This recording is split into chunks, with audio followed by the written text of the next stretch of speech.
मैं छत्रपुरा गांव में एक रामायण जी के समापन कार्यक्रम में एक वहां लोगों ने भोज रखा था, उस रसोई में मैं जा रहा था और आखेड़ी गांव में मैं गमी में तिये में बैठने गया। और जैसा कि आप जानते हो, मेरे पास ना तो इतना पैसा है, ना मेरे पास इतना संसाधन है और ना पुलिस की तरफ से मुझे सुरक्षा मिली हुई है। मैं रोज अपनी टीम को लेकर नहीं चल सकता, क्योंकि टीम को लेकर चलने में बहुत खर्चा होता है, गाड़ियों में डीजल लगता है। 3 चुनाव लड़ लिया, बर्बाद हो गया। इसलिए मैं कोशिश करता हूं कि मैं कम से कम अकेला डोलूं, मेरे साथियों को भी परेशान नहीं करूं, क्योंकि मुझे पता है मेरे सारे ज्यादातर साथी गरीब है, बेचारे बेरोजगार है और जैसे तैसे इधर उधर से जुगाड़ करके और मेरे लिए आते हैं। ऐसे में मैं कोशिश करता हूं कि मैं अकेला ज्यादा से ज्यादा लोगों से मिलूं, ज्यादा से ज्यादा लोगों को अटेंड करूं। आज जा रहा था, अकेला था, मेरे साथ दीन बंधु जी भाई साहब थे, जीतू था। और हम जब जैसे बैठक से निकले, मैं वहां प्रजापत समाज का एक घर था जो मैं चुनाव में गया था, उनके 7 बच्चियां थी, एक बच्चा मर गया था, तो आज भी उनके वहां बैठने गया, उनसे रामाश्यामी करने गया।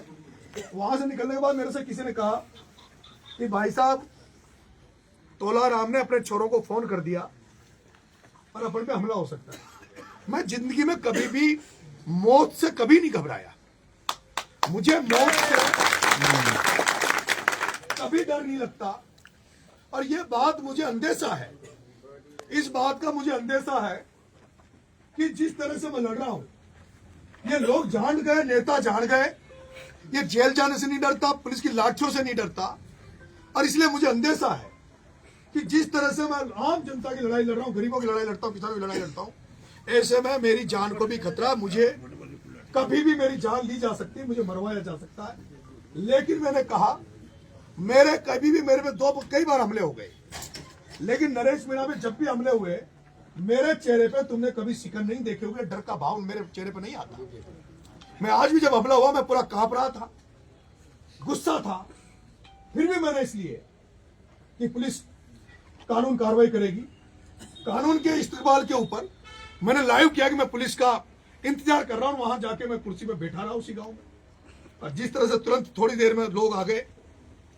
लेकिन अब उस समय उन्होंने अपनी गाड़ियों में आग लगाई, क्या किया क्या नहीं किया, क्योंकि उनको पता था पुलिस आ रही है, ये यहां से जाने वाला नहीं है, तो कोई दूसरा केस भी इन पे लगे, और हो सकता है झूठा केस भी कल पुलिस लगा दे।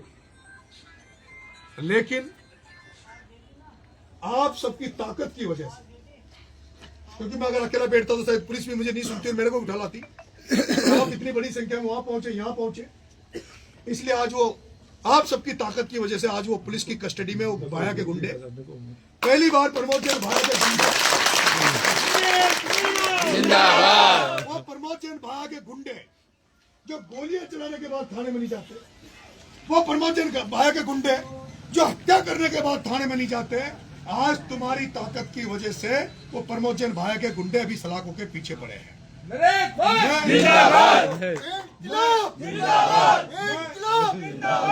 मैं यहाँ भाया के जितने भी गुंडे हैं उनका इलाज कराने के लिए, और यहाँ जितनी भी समस्या है 12 जिले में, उनको खत्म करवाना चाहता हूँ। ये जो छोटी छोटी बीमारियां हो रही है, ये जो छोटी छोटी बीमारियां हो रही है, ये अब कैंसर का रूप 12 में ले चुकी है।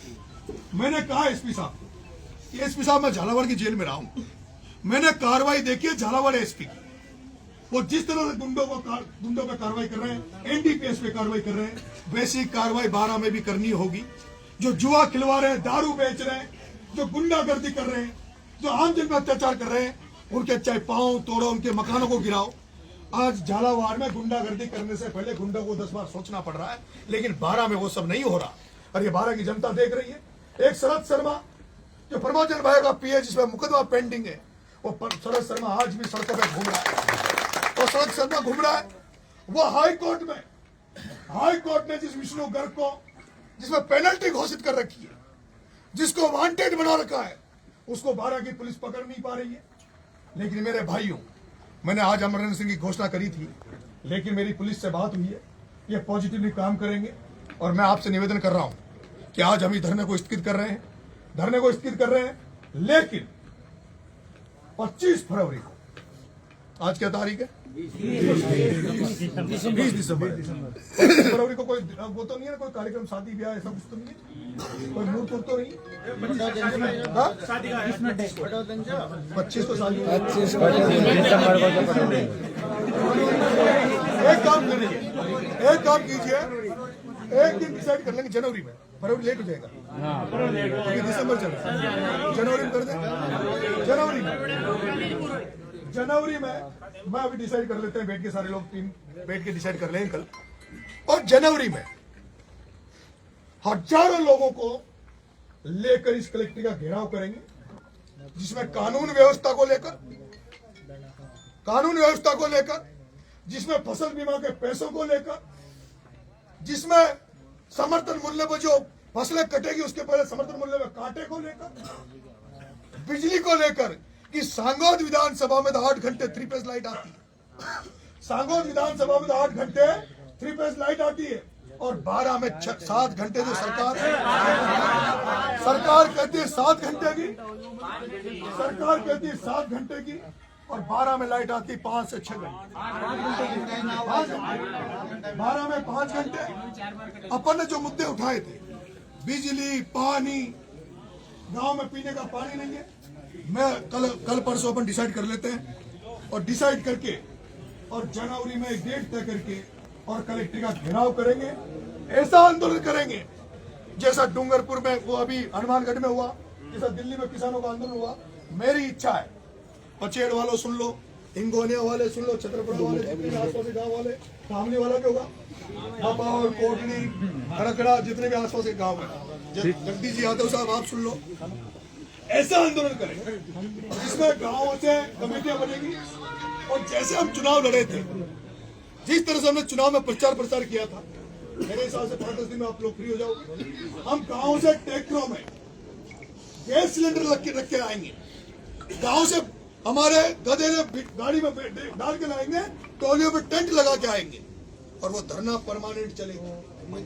अगर ये सरकार प्रशासन नहीं सुधरा 12 जिले का, तो इस प्रशासन को बदलने का हम मुहिम छेड़ेंगे। लेकिन एक एक समस्या को, ये जो छोटी छोटी बीमारियां हो रही है ना, कभी फोड़ो हो जाओ उसे, कभी जुकाम हो जाओ उसे, कभी खांसी हो जाओ, सारी बीमारी इनको एक साथ इलाज कर चलेगा। आप सब लोग आए, उसके लिए मैं धन्यवाद दूंगा। जिंदाबाद जिंदाबाद जिंदाबाद। जल्दी प्रेस कॉन्फ्रेंस करके, अच्छा खाना आ गया। देश का नेता कैसा हो, नरेश भाई कैसा हो, देश का नेता कैसा हो। ये पुलिस वाला परमिशन दे देगा तभी खिलवा देगा। बदलेंगे। रोड पे खिलवा, कहाँ खिलवाए सर?